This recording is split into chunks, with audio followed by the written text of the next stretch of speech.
저희들 오늘 말씀 사도행전 4장 1절에서 12절 말씀 보겠습니다. 신약성경 192쪽입니다. 4장 1절에서 12절 말씀 저희들 함께 1절에서 12절까지 교독하겠습니다. 제가 먼저 읽고 마지막 말씀 같이 읽겠습니다. 사도들이 백성에게 말할 때 제사장들과 성전 맡은 자와 사두개인들이 이르러 예수 안에 죽은 자의 부활이 있다고 백성을 가르치고 전함을 싫어하여 그들을 잡음에 날이 이미 저물었으므로 이튿날까지 가두었으나 말씀을 들은 사람 중에 믿는 자가 많으니 남자의 수가 약 5천이나 되었더라. 이튿날 관리들과 장로들과 서기관들이 예루살렘에 모였는데 대제사장 안나스와 가야바와 요한과 알렉산더와 및 대제사장의 문중이 다 참여하여 사도들을 가운데 세우고 묻되 너희가 무슨 권세와 누구의 이름으로 이 일을 행하였느냐? 이에 베드로가 성령이 충만하여 이르되 백성의 관리들과 장로들아 만일 병자에게 행한 착한 일에 대하여 이 사람이 어떻게 구원을 받았느냐고 오늘 우리에게 질문한다면 너희와 모든 이스라엘 백성들은 알라 너희가 십자가에 못 박고 하나님이 죽은 자 가운데서 살리신 나사렛 예수 그리스도의 이름으로 이 사람이 건강하게 되어 너희 앞에 섰느니라. 이 예수는 너희 건축자들의 버린 돌로서 집 모퉁이의 머릿돌이 되었느니라. 다른 이로서는 구원을 받을 수 없나니 천하 사람 중에 구원을 받을 만한 다른 이름을 우리에게 주신 일이 없음이라 하였더라. 아멘. 저희들 오늘 본문이 수요일날 다뤘던 본문과 같은 본문인데요. 이 안에 내용이 이렇게 많이 들어있어서 오늘 같은 본문으로 또 다른 그 내용들을 한번 다뤄보도록 하겠습니다. 그래서 두 증인, 두 감람나무, 두 촛대라는 제목으로 말씀 나누겠습니다. 여러분 저희들 지난 시간에요. 베드로와 요한이 이제 성전에서 구걸을 하던 그래서 날 때부터 걷지 못했던 자를 일으켜 세우는 역사를 보았습니다. 그리고 그들은 그 사건 이후에 사람들이 그것이 정말 너무나도 신기하지 않았겠어요? 그래서 그것을 가지고 나사렛 예수 그리스도의 이름으로 일어서라 라고 외쳤고 예수님의 메시아 되심을 선포했습니다. 그런데 그 상황 속에서요, 이 교회 공동체의 성장 그리고 그 복음의 파급력이 정말 종잡을 수 없을 정도로 커졌습니다. 그래서 산헤드린 공의회가요 어쩔 수 없이 다시 모입니다. 예수님의 십자가 처형이죠. 사실 그 처형 이후에 별다른 움직임이 없었는데 그들이 지금 이 본문을 보면 지난 시간에 보았듯이 베드로와 요한에게 폭력까지 쓰면서 그들을 강제로 체포합니다. 하지만 이들은 예수님의 부활 사건 때는요 그것을 돈을 주고 거짓말을 시키고 헛소문을 퍼뜨릴 수가 있었죠. 근데 지금은 그럴 수가 없는 거예요. 왜 그렇다 그랬어요? 목격자가 너무나도 많았기 때문에. 그래서 그 목격자들이 그것을 보고 사람들이 다 뭐라 그러냐면 하나같이 이거는 사람이 한 게 아니다. 이거는 하나님이 하신 거다. 그러니까 그 예수님이 메시아가 맞았네 라는 그런 주님께 영광을 돌리는 일이 모든 사람들로부터 일어나고 있다. 이렇게 지금 기록하고 있단 말이죠. 그리고 동시에 예수 그리스도의 이름을 그래서 믿음으로써 지금 교회라는 공동체에 사람들이 기하급수적으로 합류하는 겁니다. 그러니까요, 이게 이 성전 권력자들의 입장에서는 정말로 큰일이 난 겁니다. 왜냐하면 사두개인들 그들을 중심으로 또 이루어진 그 대제사장들과 성전 권력들은요 기본적으로 지금 부활 자체를 부정했단 말이에요.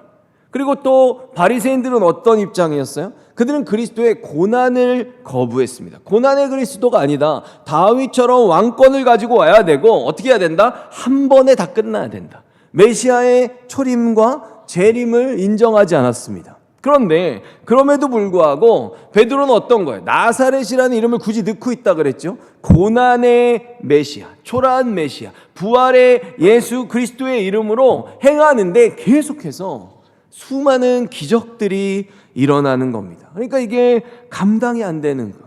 게다가 그것을 목도하는 모든 백성들이 계속해서 그 예수님의 제자들을 지지하고 있어요. 그러니까 한마디로 지금 이 권력자들 입장에서는 이 예수님의 제자들을 어찌해 볼 수 있는 명분이 없는 겁니다.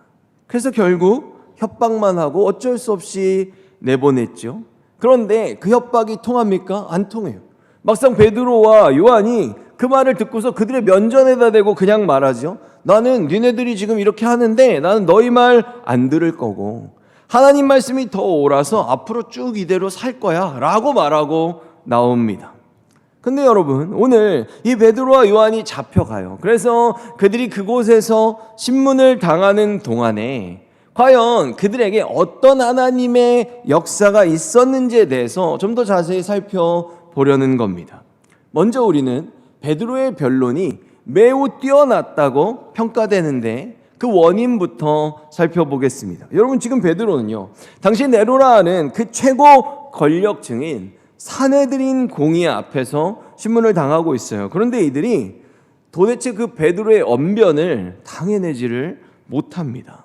그런데 저희가 이 성경 말씀에서 주목해서 볼 부분이 있는데 바로 본문 말씀 8절에 나옵니다. 거기를 보면 이에 베드로가 바로 이 부분이죠. 성령이 충만하여 이르되 이렇게 돼 있어요. 그래서 백성의 관리들과 장로들아 이렇게 말합니다. 여러분, 지금 성경이 뭘 강조하고 있어요? 베드로가 성령이 충만했음을 강조하고 있죠. 그러니까 지금 세상 사람들이 볼 땐 베드로와 요한은 어떻게 된 겁니까? 폭력을 쓰면서 사내들인 공의한테 끌려갔어요. 저번에 사내들인 공의한테 똑같이 끌려갔다가 십자가에서 죽은 그 예수를 지금 추종하는 자들이니까 와, 이제 쟤네는 끝났다, 쟤네는 죽었다, 이런 자리로 지금 끌려간 거란 말이에요. 절체절명의 위기를 맞이한 거죠. 그런데 그건 그냥 주님을 모르는 세상 사람들이 보는 입장인 거고, 오히려 예수님의 제자들에게는요, 바로 이 순간이 베드로나 요한이 예수님이 말씀하셨던 순간이 이거구나, 예수님이 우리한테 약속하셨던 것이 이거구나 라는 그 말씀의 성취의 순간을 보았다는 것입니다. 그것이 어떤 말씀이냐 하면 예수님이 말씀하셨어요. 공생의 시절에 누가복음 12장 11절 12절 말씀을 보면요, 사람이 너희를 회당이나 위정자나 권세 있는 자 앞에 끌고 가거든 어떻게 무엇으로 대답하며 무엇으로 말할까 염려하지 말라. 마땅히 할 말을 성령이 곧 그때에 너희에게 가르치시리라 하시니라. 아멘. 지금 여러분, 이 역사가 지금 베드로와 요한에게 일어나고 있는 겁니다. 지금 이들이 첫 번째로 성령님이 오시고 나서 처음으로 지금 여기에 이렇게 끌려간 거 아닙니까? 그치요? 그러니까 예수님이 누가복음 12장에서 제자들한테 이 얘기를 할 때 성령님 오셨어요, 안 오셨어요? 이때는 성령님이 안 오셨단 말이에요. 근데 성령님이 오시면 너희들이 성령의 역사 가운데 말씀을 증거하고 그 상황에서 너희들에게 어떤 일이 일어날 거고 또 그 일어나는 장소에서 성령이 너희를 어떻게 도우시고 어떤 역사가 일어날지 말씀을 해주셨단 말이에요. 그래서 그때가 온다. 너희들이 이 세상의 권세자들에게 끌려갈 건데 그때 내가 너희들에게 성령님을 통해서 친히 할 말을 주겠다라고 약속하셨다는 거예요. 그리고 지금 그 상황이 정확하게 일어났습니다. 그리고 예수님께서는요, 이 말씀을 한 번만 하신 것도 아닙니다. 누가복음 21장 12절에서 15절로 가면 또 말씀하세요.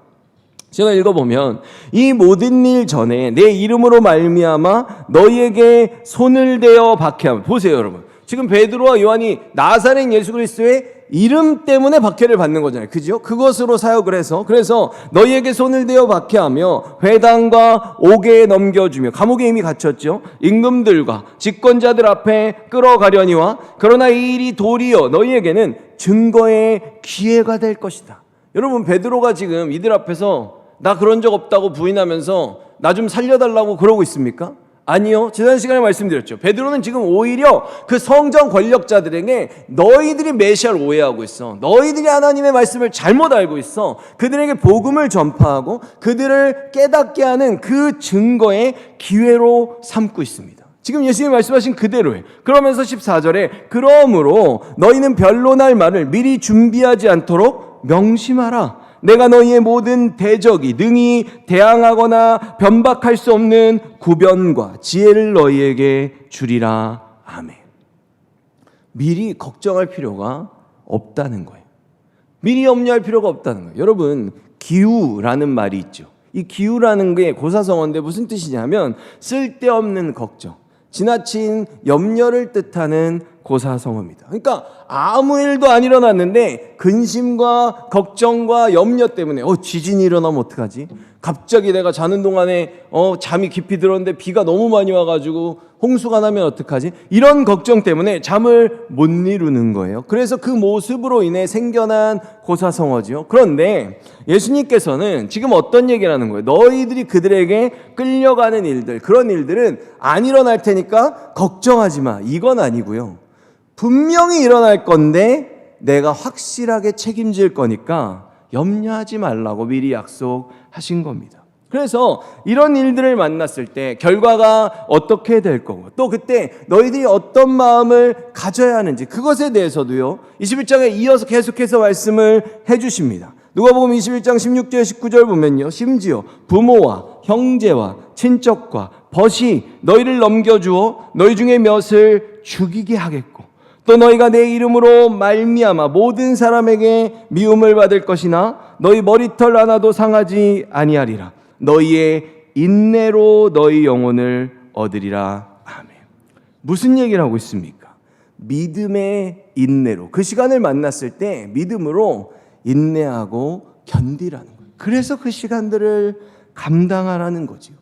그런데 여기서 또 저희들이 착각하면 안 되는 게 너희 머리털 하나도 상하지 아니하리라 라고 했다 해서 육체적인 핍박이 전혀 없다고 말씀하시는 거는 아닙니다. 그렇게 이해하면 안 돼요. 지금 말씀의 맥락은 계속해서 무슨 얘기를 하고 있어요? 그들이 너희들을 넘겨주고 너희들을 죽일 것이다. 이런 맥락을 이어가고 있어요. 그치요? 그런데 이 동일한 맥락 속에서 다른 복음서는 이 결과를 조금 더 자세하게 말해주고 있어요. 똑같은 말씀 중에 이것만 제가 가져온 겁니다. 마태복음 10장 22절을 보면요, 너희가 내 이름으로 말미암아 모든 사람의 믿음을 받을 것이나 끝까지 견디는 자는, 여기까지 나왔죠. 믿음으로 인내하라까지 나왔죠. 그 다음에 뭐라고 나옵니까? 구원을 얻으리라. 어떻습니까? 지금 예수님께서는요, 성령께서 오시고 우리가 그 깨달음을 가지고 담대하게 세상을 향해 복음을 증거하고 말씀대로 살아갈 때 우리들의 육신의 안전을 약속하신 게 아니고 궁극적으로 우리들의 영혼 구원에 대한 약속을 하셨음을 지금 성경을 통해 말씀하시는 겁니다. 그래서 이것이 무슨 맥락인가 하면 마태복음 10장 28절 보면 몸은 죽여도 영혼은 능히 죽이지 못하는 자들을 두려워하지 말고 오직 몸과 영혼을 능히 지옥에 멸하실 수 있는 이를 두려워하라. 아멘. 이 맥락의 말씀이라는 거예요. 그런데 여러분, 너무나 황당하게도 이 똑같은 말씀을 보고 어떤 목회자들이요, 이 말씀을 이렇게 받아들입니다. 그리고 이 말씀을 실제로 이렇게 해석하는 장로 교단도 우리나라에 있어요. 뭐 역사가 깊은 교단이에요. 그런데 무슨 말이냐 하면 너희들이 이런 때를 만나면, 그러니까 말씀 증거의 기회를 만나면 내가 변론할 말을 다 생각나게 해줄 거니까 미리 준비하지 말아라. 요 부분만 딱 떼내는 거예요. 그리고 여기서 한 걸음 더 나아갑니다. 그러니까 뭐라 그러냐면 설교 준비를 할 필요가 없다. 단에 서면 하나님이 할 말을 다 생각나게 하실 것이다 라고, 이것을 똑같은 말씀인데 이렇게 해석하고 이렇게 받아들이는 교단도 있고 목회자들도 있습니다. 여러분, 이것이 맞습니까? 아니요. 이건 아주 놀고 먹으려고 작정을 한 거예요. 여러분, 아까 이런 때는 분명히 전제 조건을 주셨어요. 어떤 상황이었습니까? 11절에 보면 사람이 너희를 회당이나 위정자나 권세 있는 자 앞에 끌고 가거든. 이 말씀 앞엔 이게 항상 나옵니다. 그러니까 끌려갔을 때 핍박과 박해의 상황, 내가 뜻밖의 만난 그런 상황들을 지금 얘기하는 거지요. 거기서 만나야 되는 사람의 종류도 다릅니다. 기본적으로 나를 끌고 가서 세우는 사람들은 성도들이 아니에요. 그들은 세상의 위정자들입니다. 그런데 왜 이걸 강단 설교에 적용하는 겁니까? 이상한 해석이죠. 그리고 이와 같이 성령의 충만함으로 그 어떤 세상 권세 앞에서도 담대하게 변론할 수 있게 하시겠다는 그 주님의 약속은요, 바로 요한계시록의 두 증인의 말씀에서도 이 말씀의 같은 맥락을 우리가 볼 수 있습니다. 계시록 11장 1절에서 2절인데요. 또 내게 지팡이 같은 갈대를 주며 말하기를 일어나서 하나님의 성전과 제단과 그 안에서 경배하는 자들을 측량하되 성전 바깥 마당은 측량하지 말고 그냥 두라. 이것은 이방인에게 주었은즉 그들이 거룩한 성을 42달 동안 짓밟으리라. 아멘. 여러분, 일단 우리가 성경을 볼 때요, 하나님께서 무언가를 측량하거나 무언가를 그 수를 세기 시작하시잖아요. 그러면 그게 무슨 뜻이냐면 내가 지금 측량하고 세는 그 대상들을 철저하게 보호하시고 지키시겠다는 뜻입니다. 그러니까 지금 하나님께서 성전을 측량하시는데 성전 내부를 측량하는 거예요. 성전 내부를 측량하시는 건 그 성전 내부에 있는 모든 것들을 내가 철저하게 지켜주시겠다는 약속입니다. 내부에 뭘 측량해요? 성전의 제단과 그 안에 경배하는 자들을 측량하십니다. 어떤 사람들, 예수님을 믿고 주님을 예배하는 자들의 수를 세시는 거지요. 그런데 막상 성전 바깥 마당은 측량하지 말라고 하십니다. 그러면서 그곳을 이방인들에게 내어주었다라고 말씀하시죠. 여러분, 성전 바깥 마당은요, 원래 예전 성전이 있을 때부터 이방인들도 얼마든지 성전 마당까지 들어올 수 있었습니다. 그런데 이방인들은 딱 바깥 마당까지만 올 수 있어요. 그런데 지금 이 말씀을 생각해 보세요. 지금 이 말씀은 요한계시록입니다. 바울 이후에 기록된 책이에요. 그리고 요한계시록은 최소 AD 90년 이후, 그러니까 이미 성전이 다 무너지고 난 이후에 쓰여진 책이에요. 그러니까 지금 여기서 이방인이라고 하면 여기서 말하는 이방인들은 뭐 혈통적으로 유대인이 아닌 민족이나 혈통적인 이방인들을 말하는 게 아니라 신앙이 없는 불신자들을 얘기하는 거지요. 그런데 그 불신자들은 성전 내부로 들어올 수 없다라고 지금 말하고 있어요. 성전 내부에는 그들이 어떤 힘도 어떤 영향력도 발휘할 수 없다라고 말하고 있죠. 여러분, 그러면 이때 성전이 누구입니까? 바울이 말하죠. 고린도전서 3장 16절에 너희가 하나님의 성전인 것과 하나님의 성령이 너희 안에 계시는 것을 알지 못하느냐. 바울이 말했거든요. 성전이신 예수 그리스도와 연합한, 그래서 성령이 함께 하시는 우리들이 성전입니다. 그래서 이 마지막 때, 지금 이 계시록의 마지막 때예요. 주님께서 성전 내부를 측량하시는 건 바로 성전된 우리들의 심령 가운데 함께 하시고, 그래서 성전된 우리들, 그리고 이 구원받은 영혼을 철저히 지키고 보호하시겠다는 뜻입니다. 그런데 주님께서 이미 우리들의 영혼을 보증해 주셨음을, 성령이 함께 하실 때 우리의 구원이, 우리의 심령의 영혼이 꽉 지켜져 있어서 절대로 무너지지 않음을 이미 약속하셨단 말이에요. 에베소서 1장 13절에서 14절 보면 여러분이 구원의 기쁜 소식인 진리의 말씀을 듣고 믿었을 때 하나님께서는 그 표시로 우리에게 약속하신 성령을 보내주셨습니다. 그래서 성령이 오셔서 성전이 되면 14절에 성령이 우리와 함께 하실 때 우리는 하나님께서 약속하신 모든 것을 받을 것입니다. 아멘. 구원을 절대로 빼앗기지 않는다고 지금 얘기하고 있단 말이에요. 바로 성전의 내부를 측량하게 하신 것. 그 제단과 그 안에서 경배하는 모든 자들을 측량하여 그들의 영혼의 구원의 그 약속이 절대로 세상의 권세에 무너지거나 빼앗기지 않도록 지켜주시겠다고 그것을 측량하라고 명령하신 겁니다. 그런데 측량하지 말라 그러신 부분이 있단 말이에요. 그게 어떤 부분이에요? 성전의 바깥마당이죠. 거기서는 우리가 비신자들과 함께 겹치고 섞이며 살아갈 수 없는 영역이죠. 그 세상의 영역에서는 여전히 그 비신자들이 세상의 힘을 발휘할 수 있는 거예요. 그들이 얼마 동안? 42달 동안 그곳을 짓밟으리라 라고 말합니다.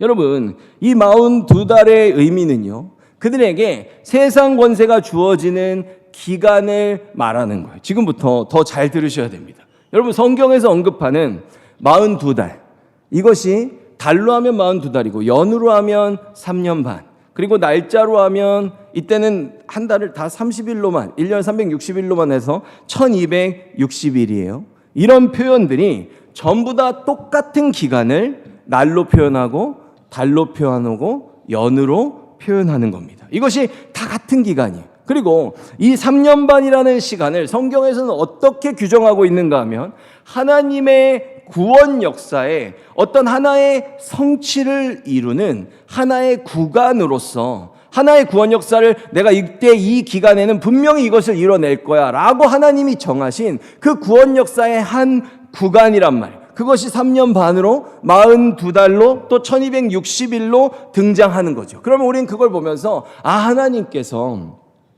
어떤 구원 역사의 한 성취를 이 기간 동안에 이루려고 작정하셨구나, 하나님의 계획이 그렇게 잡혔구나 라고 우리가 이해하면 쉬운 겁니다. 그래서 대표적으로요, 예수님께서 이 땅에 오셔서 초림의 역사를 이루신 그 공생의 기간이 얼마입니까?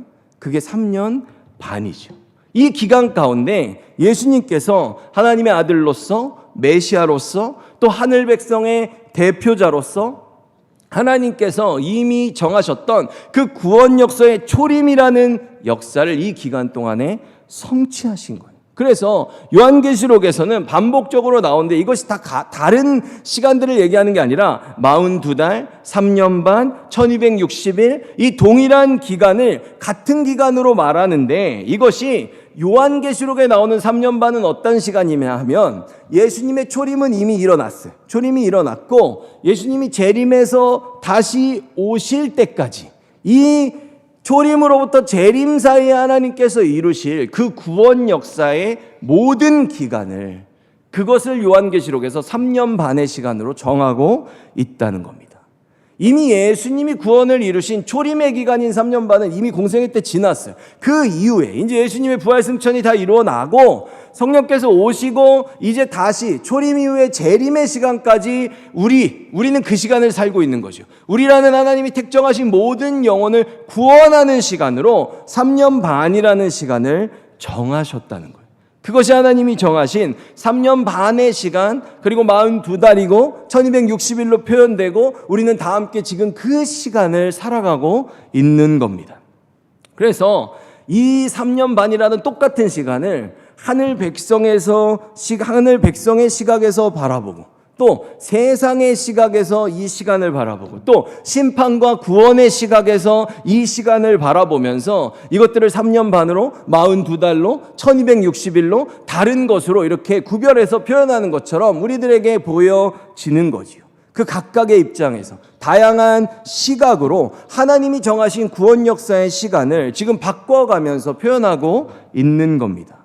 그래서 지금의 저희들은요, 예수님의 공생의 시간을 마치고 초림을 마치고 재림까지의 시간에 요한계시록에서 3년 반이라고 정해져 있는 하나님의 구원의 시간을 살아가고 있는 겁니다. 그런데 이 기간 동안에 하나님께서 어떻게 하신다는 거예요? 성전의 내부를 지키게 했다고. 우리에게 허락하신 우리 영혼의 구원을 보증하시고 이 영혼의 구원을 지키시겠다고 이 성전의 내부를 측량하셨다는 거예요.